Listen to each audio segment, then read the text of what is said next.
welcome along to Channel 4's The Real Football Fan Show podcast with me, Robbie Lyle, the show that's made for the fans. For the fans! On today's show, I'm going to be putting Arsenal legend Ian Wright on the spot, and I'm also joined in the studio by Sarah, an Everton fan from the Birdies Blue. Yes, that's right. The Birdies Blue, the Blue Room, Toffee TV. But yeah, absolutely delighted to be here, mate. And another bird in the building, but a different type of bird this time. From the Magpie channel, we've got Matty, big Newcastle fan. Buongiorno, big Newcastle fan, unfortunately. But we run the Magpie channel, fan TV for Newcastle United. I know he's not too enthused about Newcastle's activities at the moment, and we'll talk about that a little later on. But first of all, though, we've got to start off by talking about the real tragic events that took place at the weekend. It's been a really sad weekend for football in England. The owner of Leicester City Football Club, Vichai Srivaddhanaprabha, died in a helicopter crash. I'm sure you guys would have seen that, you know, after every game, there's always a helicopter that lands in the middle of the pitch and picks up the owner and his family and then takes them back to London. Sometimes he stays in London. Sometimes he then goes from there onto Thailand because, of course, he's from Thailand. But the plane, and I was watching the game at the weekend, and the game between Leicester City and West Ham, which was a good game. And tragically after that, the plane, the helicopter, should I say, took off and crashed, and killing the owner, 2 members of staff, the pilot and a passenger. And it's really, really tragic. There's been an outpouring of grief, not just from Leicester fans, but from fans all over the country, all over the world. You know, you can see outside the ground, there's loads of flowers, there's football tops from practically every team in the Premier League. And it's so, so sad. He was an owner that, you know, pulled off the miracle in football. I think could go down as one of the greatest achievements ever in football, not just in British football, in football. Leicester at the start of that season were 5,000 to 1 to win the league. 5,000 to 1, and they won the league. When he first came to Leicester City, the first thing he did is when he took over is he got rid of all of their debt. Remember, Leicester was a club that was struggling. They were in lots and lots of debt. He got rid of all the debt. And he said at the time, he goes, I'm going to get this club in the next few years into the top 3, top 5. People were laughing at him. Yeah. And he pulled it off. They won the league. And, you know, the fans absolutely adored him up there. He'd done a lot of things for the community as well in Leicester.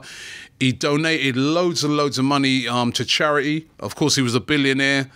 And as I said, you know, new training ground he did for Leicester. There was even lots of plans for more things going forward.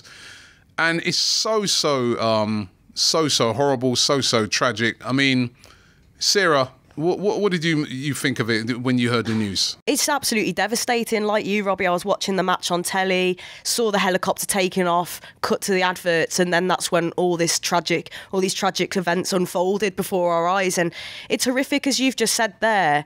This guy, you know, made the unimaginable happen, and not just for Leicester but for all football fans. You know, almost every game now before an Everton game we're sort of saying, you know, after a win or whatever, you never know what could happen in a few years. Look what Leicester did. And I think so, not just for them fans but for every fan of football, he's given them that hope that you can achieve things that you never thought.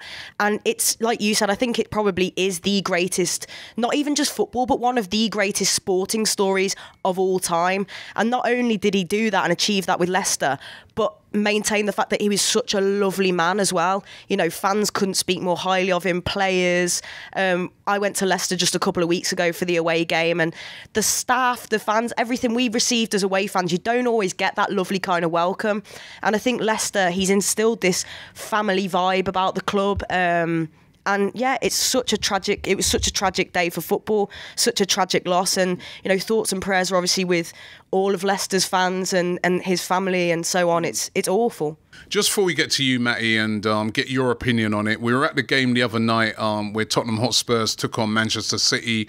And we were asking fans there what they thought about the tragedy, and this is what they had to say. It's been an absolutely horrific footballing weekend, with what happened at Leicester, with Glenn Hoddle as well, who was my hero. I'm sure I wouldn't be here today if it wasn't for Glenn Hoddle. He's the one that made me love football. But what's happened at Leicester is just absolutely horrific. And how Leicester are going to be able to play in the next couple of weeks is beyond me. I'm sure they should, abandon their matches for probably the next 4 weeks, I would think. Because, how do you go out and play when, the guy that owns the club has died in such a way? If it wasn't for him, Leicester probably wouldn't have won the Premier League, a few years ago. He helped build the club.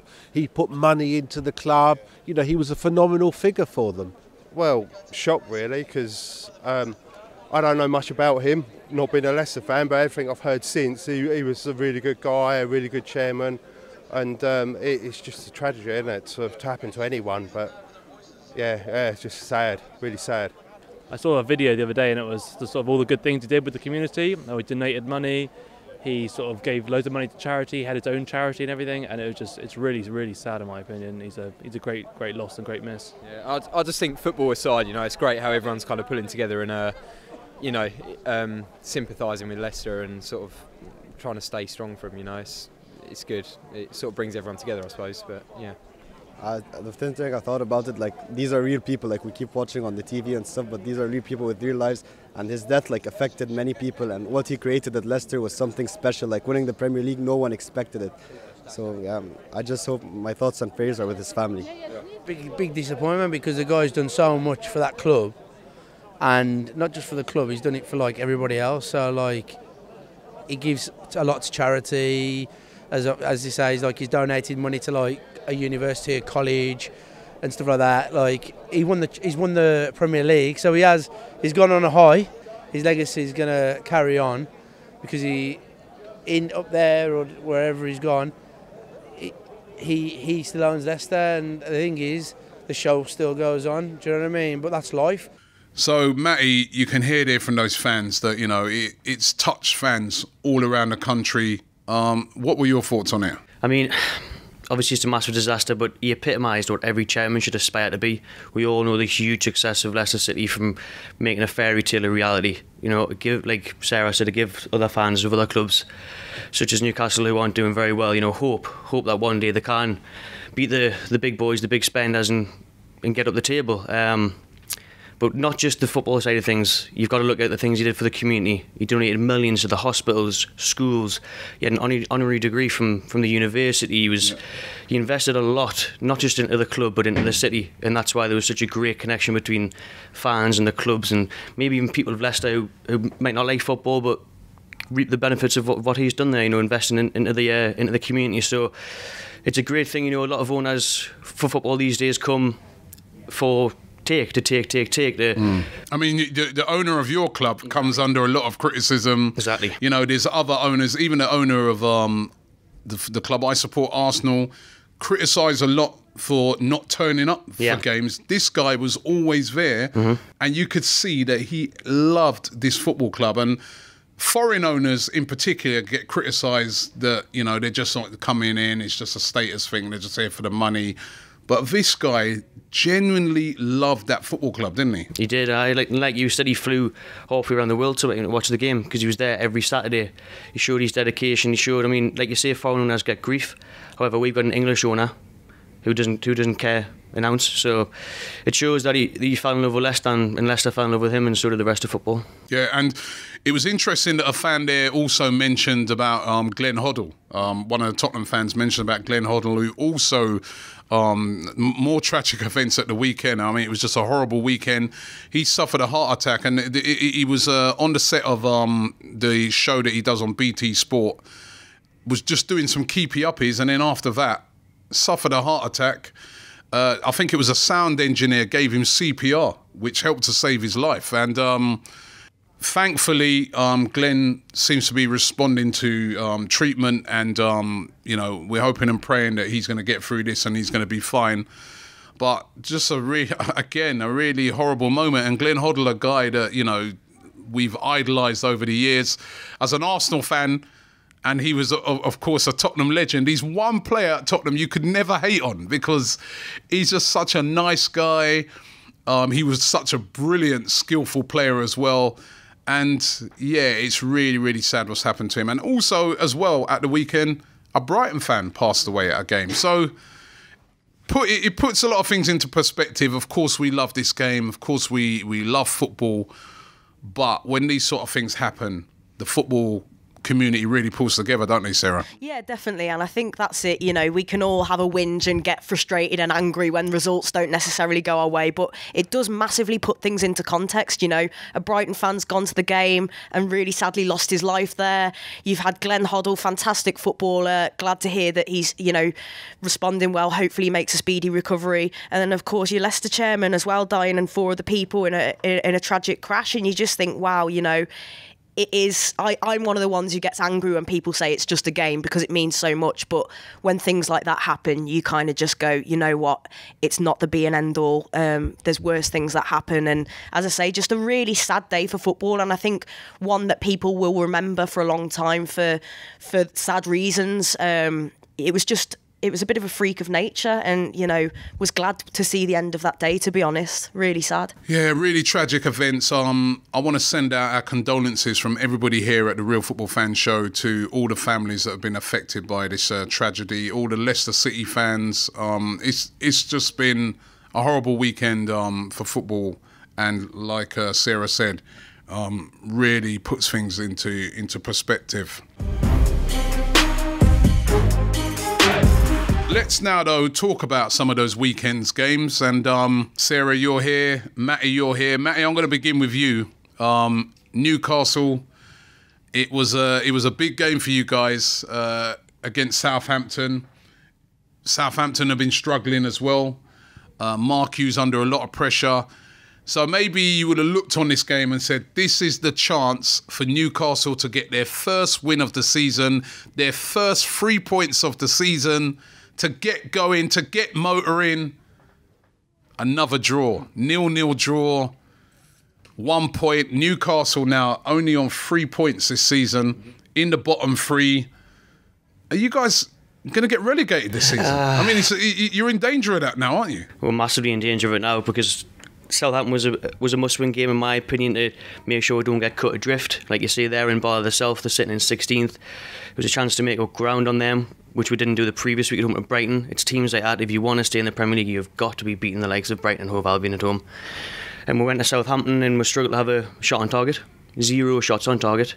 0 shots on target? 0 shots on target. But you've got to look at Southampton's bench costs more than Newcastle's starting 11. It says that we sold 2 strikers in the summer and we got 1 in on loan from a relegated side in West Brom, and they're wondering where the problems lie. But all the fans up there are still behind Rafa Benitez, aren't they? It's dropping. The percentages are certainly dropping. I would say about 70-80% are still behind him. Rafa cannot be, known to criticism. No one can, and his negative tactics have been worrying, and the substitutions have been strange this season. But at the end of the day, we are very lucky to have Rafa Benitez as our manager, a Champions League winner. It was Rafa Benitez who said, let's get rid of Mitrovic, right? Yeah. Who's the guy that, has gone to Fulham, has been scoring goals. These are his decisions that he's made. We know about the limited budget and that, but these are his decisions. And this is what it's costing Newcastle now, because basically you don't have a goal scorer. You got rid of Dwight Gale as well. Yeah, again, strange, but the thing is... No, but you're saying strange. Surely he's got to start taking some of the blame. I know Mike Ashley, the owner's getting a lot of blame because they're saying that he's not spending money and that. But Rafa's given this job, right, to turn things around. And why sell or get rid of your 2 strikers?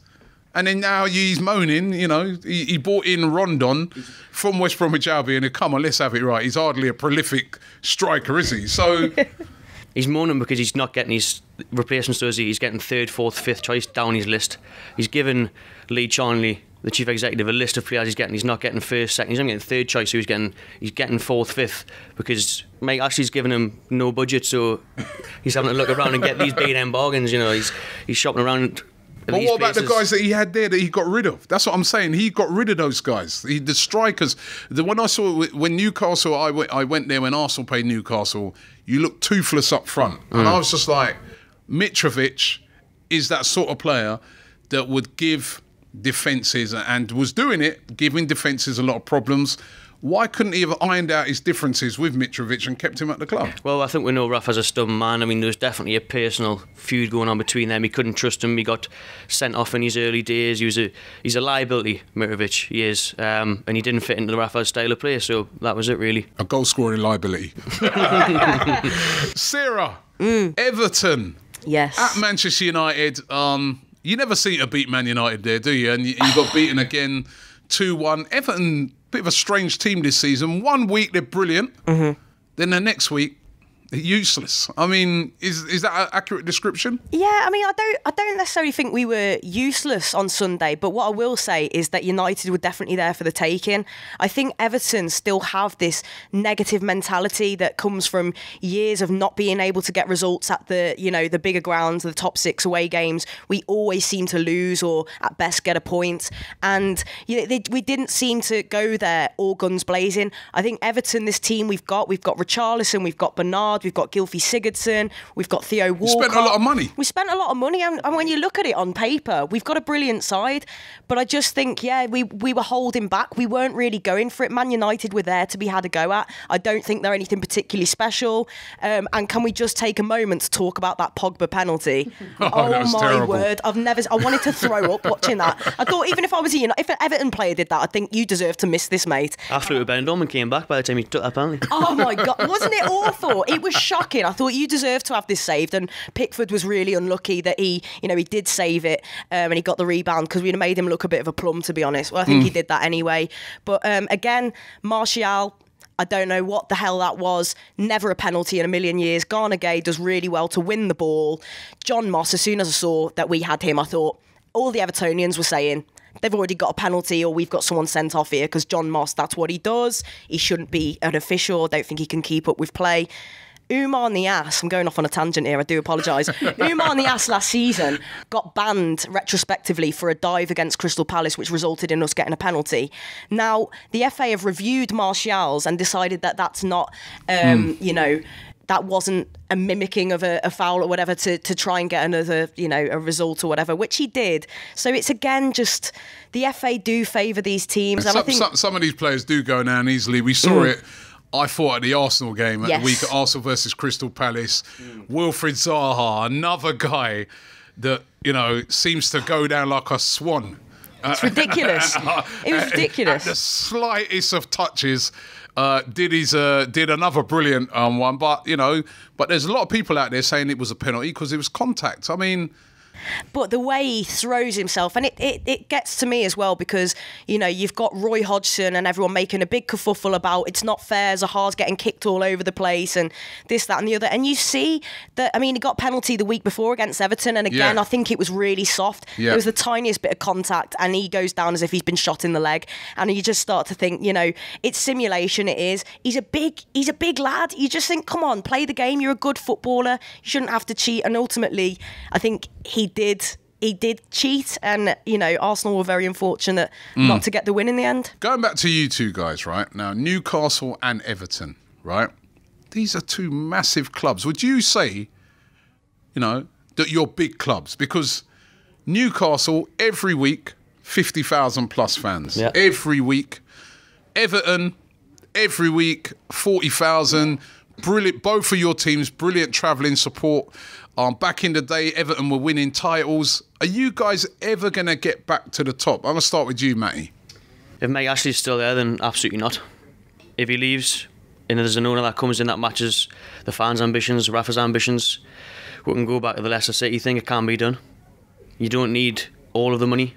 You just need clever money. Why do you think Mike Ashley, the owner of the club, is just holding on to it and just not letting go? It's like he likes being the pantomime villain, isn't it? But he likes the free billboards advertising across the world. That's what he likes. You guys don't like the owner up there. You don't like him at all, but it just doesn't seem like he's going anytime soon, does it? I mean, well, there was talks of Peter Kenyon, the ex-Chelsea executive there, coming in a few weeks ago, but it's all just seems to be a smokescreen. We've seen it last year with Amanda Staveley over the new year.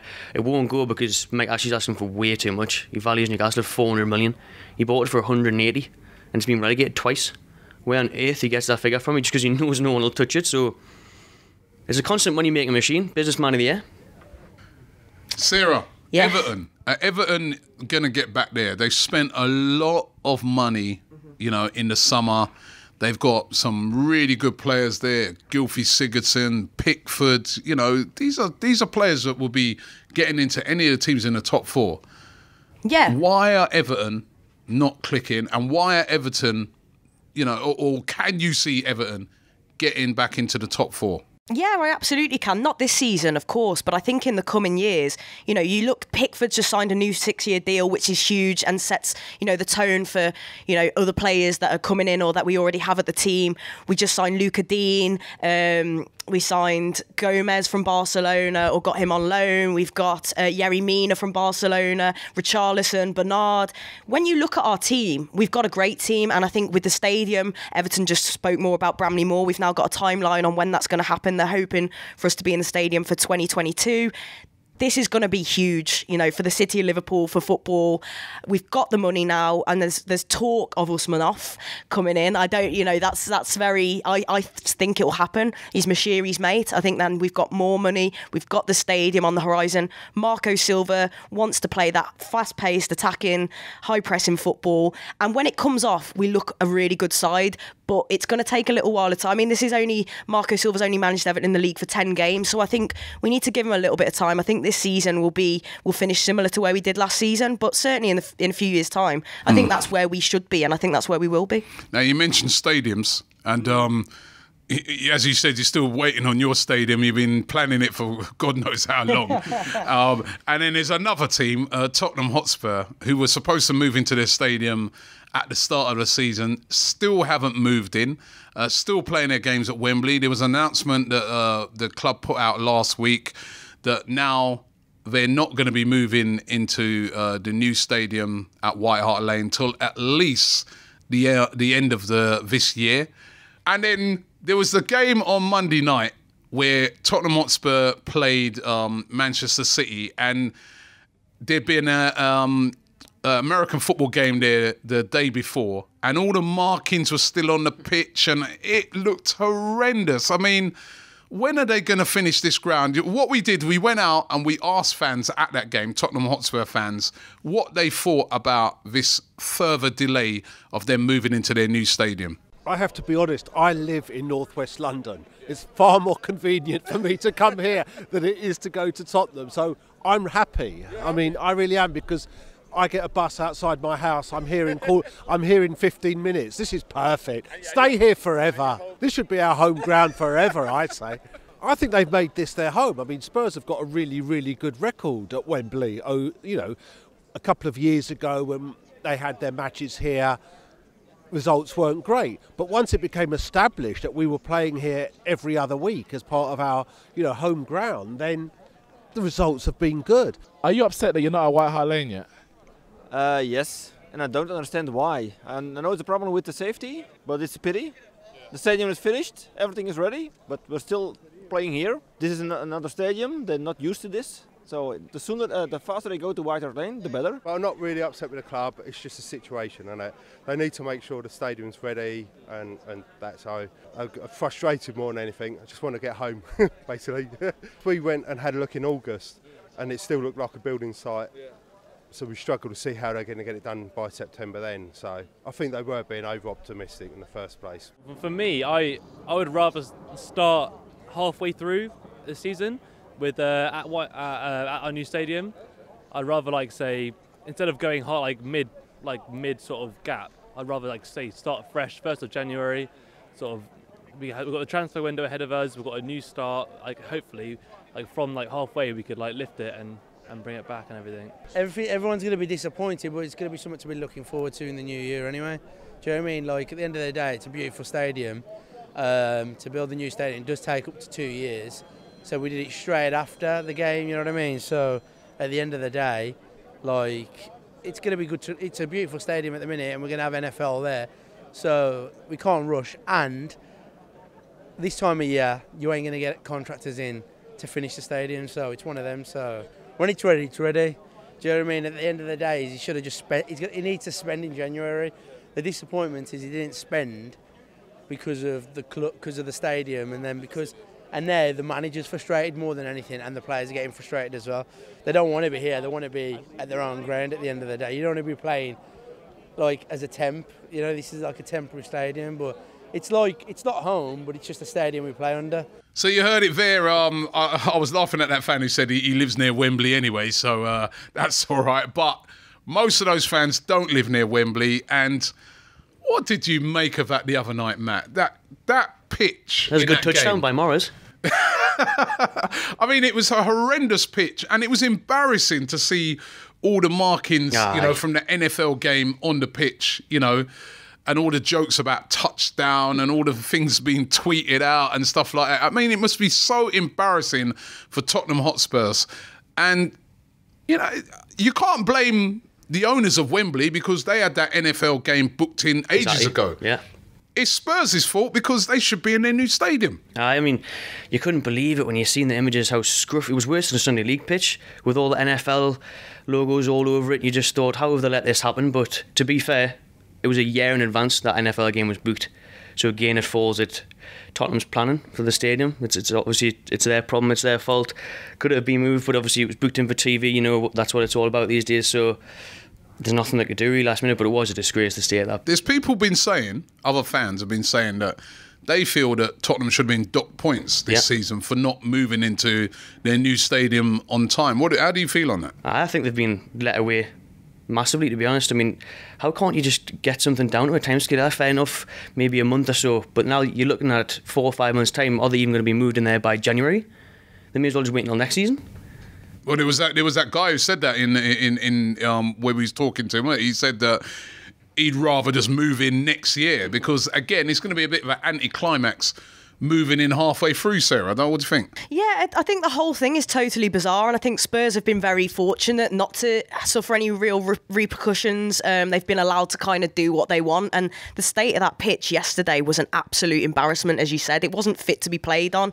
And yeah, it's like I was saying to you before as well off air, we were kind of saying that the fact Tottenham have had Wembley for so long takes away that little bit of magic and mystique about it as well. And I don't think it's fair to the rest of the footballing world. It's not Wembley Stadium now, it's kind of Spurs' little makeshift ground, and I don't think it's fair, and I think they've gotten away with it. Let's see if they ever do move into White Hart Lane, move back in. Let's see if it ever gets done. Have you been there, Matty, to Wembley? I had to go last year because, let's be honest, we're not going to get to a cup final anytime soon. That's the bonus of it then, isn't it? That's the bonus, right? If you don't get to a cup final, you get to go to the ground. So we'll have a nice little trip to Wembley and pretend that we're in the FA Cup final or something. So we went there the end of last year. I think we got beat 1-0. I think we played really well actually, but we missed a handful of chances. But we had to go there and check out the stadium. And to be fair, it does give you a chance to see it, but you're all right. I mean, if Newcastle did pull off a miracle and managed to get there in a cup competition, it takes away the magic, the essence of it all a bit, since you've already been for a Premier League game. You been there, Sarah? Yes, last season under Big Sam Allardyce, 4-0, we lost. So that was a really fun trip back to Liverpool. But no, you kind of walk out and you go, yeah, it's Wembley. But I think it's a load of rubbish, to be honest, that they've been allowed there for that long. And let's see what happens. I can't see it being soon. I think it could well be, looking at January, February. We'll have to wait and see. All right, a quick run through of some of the other results from last weekend. Brighton beating Wolves 1-0. That Wolves everybody was bigging them up a few weeks ago. That's 2 defeats in a row for them. Fulham really struggling now, beaten 3-0 at home by Bournemouth. Bournemouth are flying at the moment, by the way. They're playing really well. Here's one for you, Sarah. Liverpool 4, Cardiff 1. I'm sure you was watching. Do you know what was bizarre about that? I was actually in a Liverpool pub with Reds watching that. It's a long story, I won't go into it, but it was one of the worst weekends of my life, mate. Watford 3, Huddersfield 0. Watford back on track.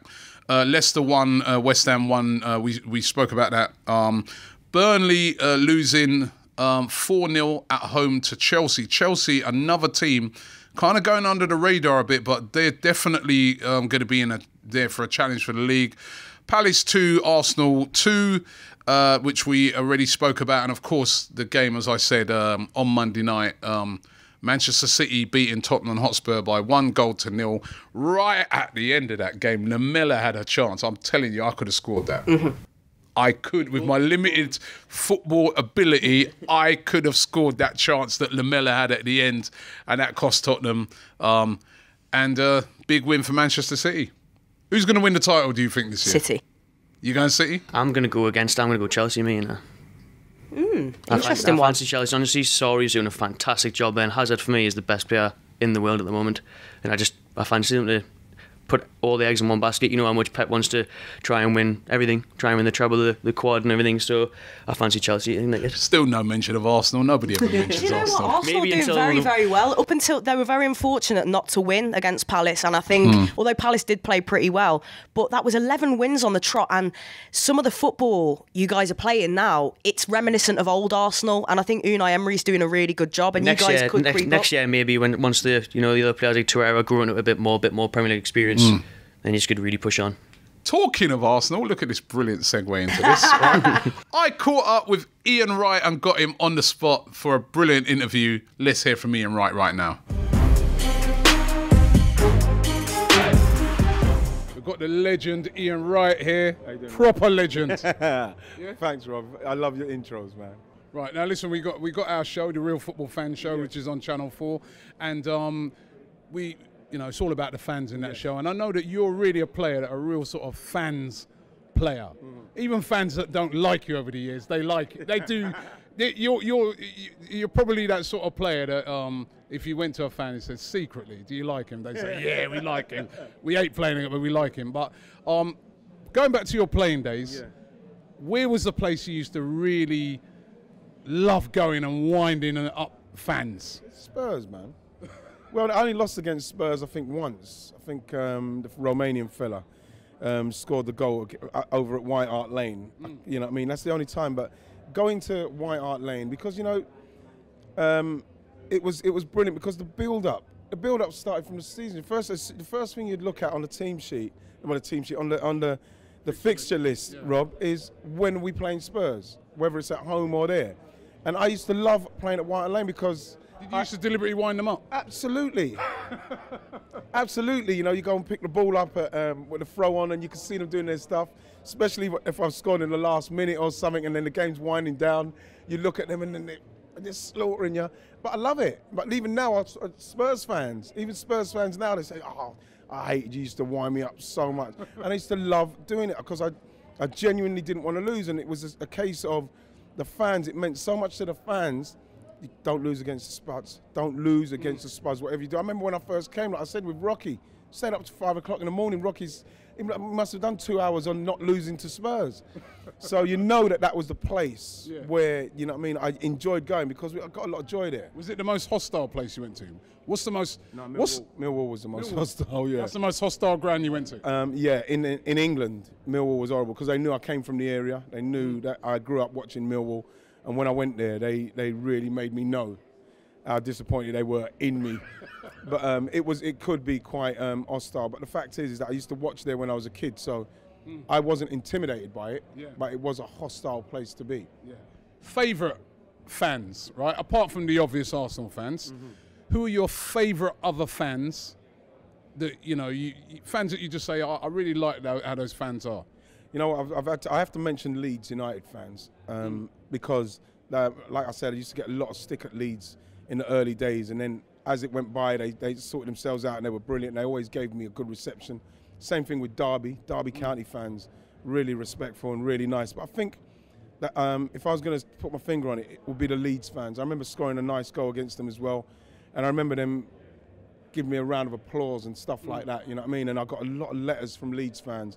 And I think that towards the end, like I'd say from about 95s to when I stopped, that kind of time, Leeds fans are really nice to me, really nice. And I think that they're the first ones that come out when I think of fans who were respectful. And I've got to say, even the Chelsea fan, I remember playing against Chelsea and thinking, I'd have absolute rocks with Chelsea fans when I go and get the throw on or go into the corner or go and get the ball for something, or the game would go dead and they're giving you stick and I give them stick back, and afterwards Chelsea fans would clap you or they'd say fair play to you. Although I love that story you told me about when Chelsea beat Arsenal 6-0 and you was doing commentary there. Oh man, remember they beat us 6-0, it was 4-0 at half time.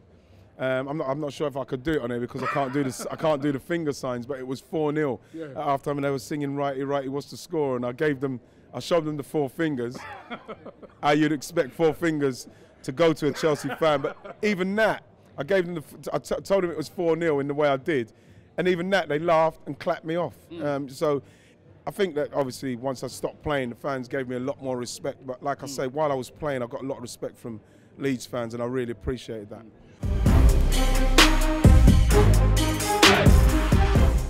The legend there that is Ian Wright. I love that guy. I mean, Sarah, he's that football player that all fans like, isn't he? Absolutely. He's just always got a lovely smile on his face. He speaks passionately as a fan, as you know, which is what we all are. And I love to see that. He's very opinionated, which I also love, and a very likeable fella. So, yeah, great interview as well. You could have do with a striker like him, a modern day Ian Wright at Newcastle right now, couldn't you? If only, yeah. I mean, I went and seen a Q&A actually with Shearer and Wright before the World Cup at St James's Park, and I have to say he's an absolute gent. Like, he's a really humble guy, really funny guy, really great person to be around, and what a player he was. Undervalued for a bit at the start of his career, coming from Palace, and unlucky to not feature in the England side as much as he should have done because of how many great strikers there was around at that time. Of course, who kept him out for a lot of the time. Yeah, they were bantering between each other all the time. Like, right, you were seeing he was always praying for Shearer to be injured so he'd get a chance in an England shirt, and he would have if it wasn't for the likes of Shearer and Sheringham and Ferdinand. There's loads there at that time, but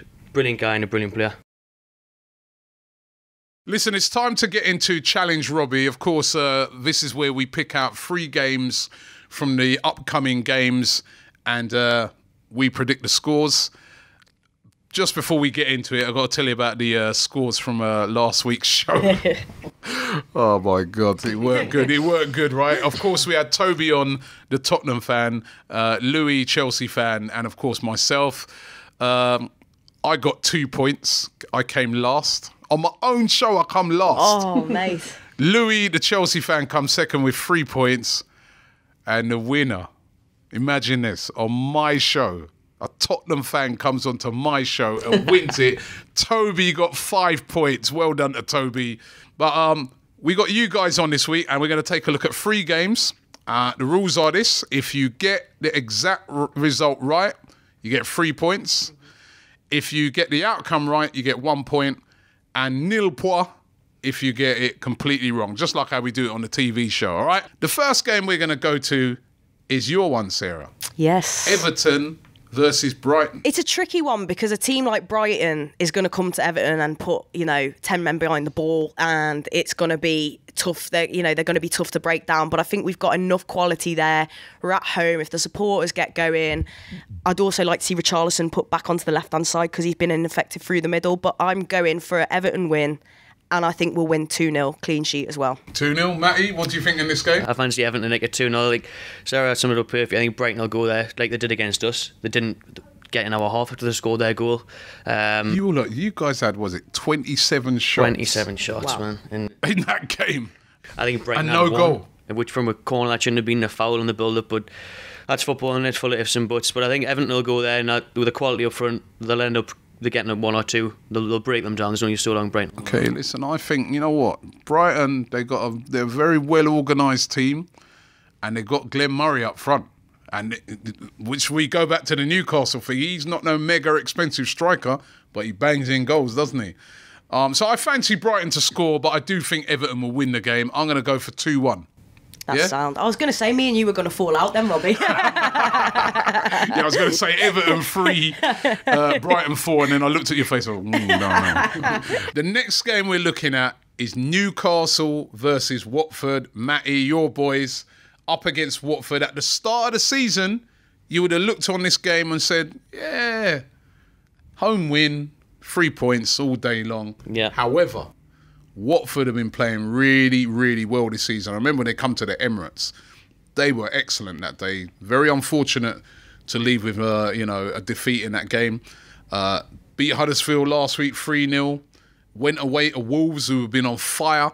Beat them. Got any chance in this game? Nah. No? Honestly, Newcastle fans are going to hate me and unsubscribe to my channel, but I'm just so pessimistic at the minute because I was at the Brighton game and they had nothing. However, Watford have got a lot.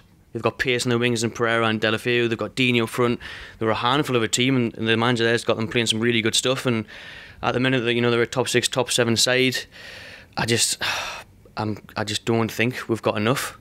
If you haven't got enough to beat teams like Watford, we didn't have enough to beat teams like Brighton. You're going to be going, and Brighton, you're going to go down if you don't start winning some of these games. Absolutely. That's why we're 19th in the table, Robbie. We've got to hope that we can keep it close. That's why I think Rafa made it difficult for it to beat against Southampton, pick up a point, try not get cut adrift, and hope that in January the owner sees some sense and invests. But at the minute, you look at Watford's starting 11 against our starting 11, and you think, well, Watford will just pull through. Like I say, what they've got going forward, I think they'll really hurt us. Because the defence, Rafa keeps it organised, but our fullbacks, Yedlin and Dummett, just aren't good defensively.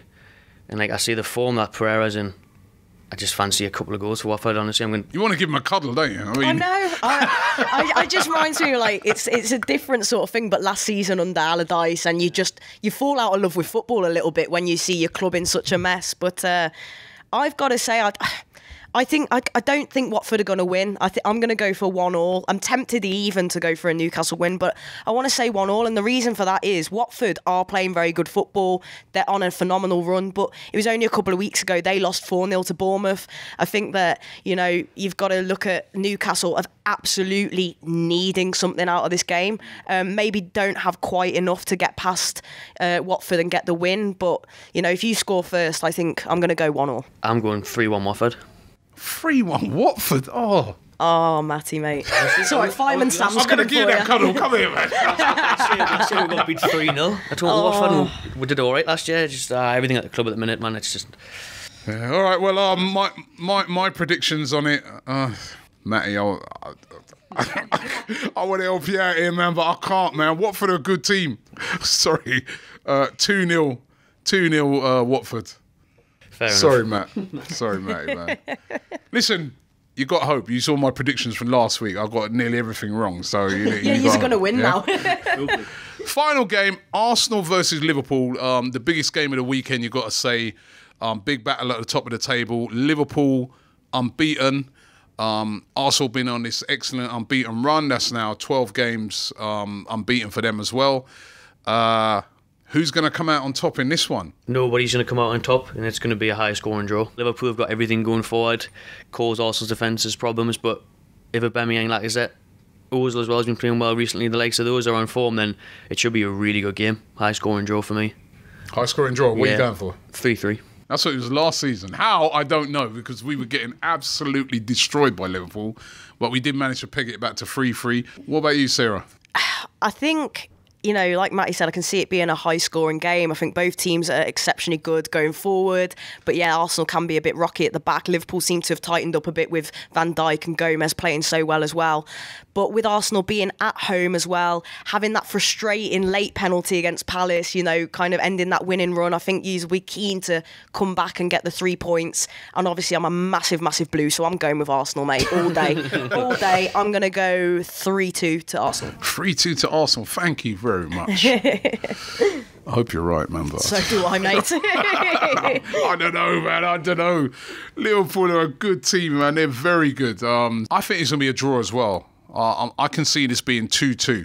I'd love Arsenal to win, obviously, but Liverpool, I think they are the real deal this season. I do think that they are a team that are going to be challenging to win the league. I don't think Arsenal are there yet. I think Arsenal are a team that can get into the top 4, but they're not, I have to admit it, they're not as good as Liverpool. So you got to say, yeah, I'll go for a draw in this game. Some great games to look forward to this weekend. Very much so. I'm looking forward to that, particularly the Arsenal-Liverpool game. I think, obviously, I'm going to be supporting Arsenal on the day, but it should just be a great game to watch. And, the other thing is Liverpool's winning.